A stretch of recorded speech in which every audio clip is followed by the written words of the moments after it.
সাভারের বিসিক চামড়া শিল্প নগরীতে শুরু হয়েছে কোরবানির পশুর চামড়া সংগ্রহ সংরক্ষণের কার্যক্রম। দুপুরের পর থেকে রাজধানী সহ আশেপাশের বিভিন্ন এলাকা থেকে চামড়া আসতে শুরু করেছে। এখানে কর্মচাঞ্চল্যে মুখর হয়ে উঠেছে সাভারের ট্যানারি অঞ্চল। সাভারের বিসিক চামড়া শিল্পনগরীতে ঢুকতে শুরু করেছে কোরবানির কাঁচা চামড়া। দুপুর গড়াতেই রাজধানী ও আশেপাশের এলাকা থেকে চামড়া বোঝাই ট্রাক ও ভ্যান ঢুকতে শুরু করে শিল্পনগরীতে। আড়তদার, মৌসুমি ব্যবসায়ী থেকে শুরু করে অনেক ট্যানারি মালিক নিজেরাই সরাসরি সংগ্রহ করছেন এসব চামড়া। এরপর শুরু হয় সংরক্ষণের কাজ। চামড়ায় লবণ মাখতে ব্যস্ত শ্রমিকরা। আমাদের এখানে আজকে যে চামড়া আসবে এগুলো আজকে লবণজাত হবে। আমরা আজকে কালকে যা আসবে এগুলো আমরা লবণজাত করবো। আজকে আমাদের এখানে 10,000 মাল ঢুকবে আর কি। তো এই 10,000 মাল ঢুকলে কিছু মাল আপনার ডামে ঢুকানো হবে। ডামে ঢুকানো হয়ে ওগুলাকে মানে পাকাইবো আর কি। আর কিছু মাল আপনাদের আজকে তো আর এই 10,000 মাল কাজ করার মতো আমাদের হাতে ওই সময় নাই। তো কিছু মাল এখানে রাখা হবে লবণ দিয়ে দীর্ঘ সময়, এখন আস্তে আস্তে ডামে ঢুকাইয়া ওগুলা মানে প্রসেসিং এ চলতে থাকবে। চামড়া অনেক জায়গা থেকে আসতেছে, আসার পরে এটা লটে লবণ লাগানো হইতেছে।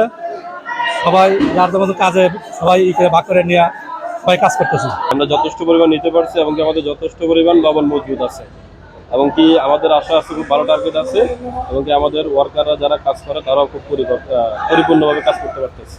চামড়ার সঙ্গে বাড়ছে ব্যবসায়ীদের প্রত্যাশাও। তবে কাঁচা চামড়া ও ওয়েট ব্লু রপ্তানি নিয়ে রয়েছে অনিশ্চয়তা। সিইটিপি এখনো পুরোপুরি কার্যকর না হওয়ায় আন্তর্জাতিক বাজারে দাম পাচ্ছেন না, এমনটাই অভিযোগ ট্যানারি মালিকদের। সিটিভি তো এটা জেনারেল ইস্যু, সবাই জানে। সিটিভির জন্য তো আমার অনেকগুলো কাস্টমার ছুটে গেছে। আমার তখন একটা কাস্টমার ছিল LWG'র অভাবে হয়ে গেছে গা, যার কাছে আমি আমার টোটাল বিক্রির এই 25% সেল করতাম। ওই যখনই কাস্টমারটা এখন আর নেই। তো এখন সরকার যদি একটু কত টাকা খরচ হয় একটা সিটিভিতে, 1,000 কোটি টাকা লাগবে একটা সেক্টরের জন্য। 1,000 কোটি টাকা একটা বেশি টাকা হয়ে গেল নাথিং, কিন্তু সরকার এদিকে মনোযোগ দিচ্ছে না।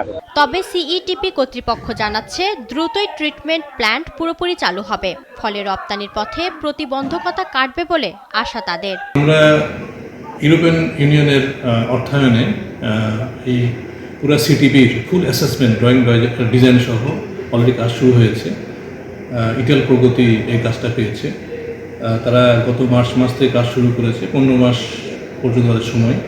এই 15 মাসের মধ্যে তারা একটা সঠিক ড্রয়িং ডিজাইন আমাদেরকে দিবে এবং এটারও বেস করে আমরা পরবর্তী কার্যক্রমগুলো করব। কোরবানির প্রস্তুতি হিসাবে আমরা বেশ কিছু কাজ এবার হাতে নিয়েছি, যেটা অন্যান্য কোরবানির বছরের তুলনায় এবার প্রস্তুতিটা অনেক ভালো।